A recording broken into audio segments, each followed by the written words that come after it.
أفرأيت الذي كفر بآياتنا وقال لأوتين مالا وولدا أطلع الغيب أم اتخذ عند الرحمن عهدا كلا سنكتب ما يقول ونمد له من العذاب مدا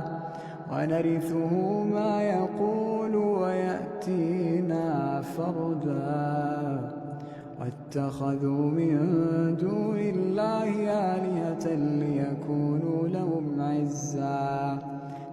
كلا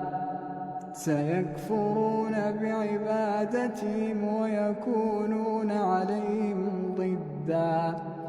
ألم تر أنا أرسلنا الشياطين على الكافرين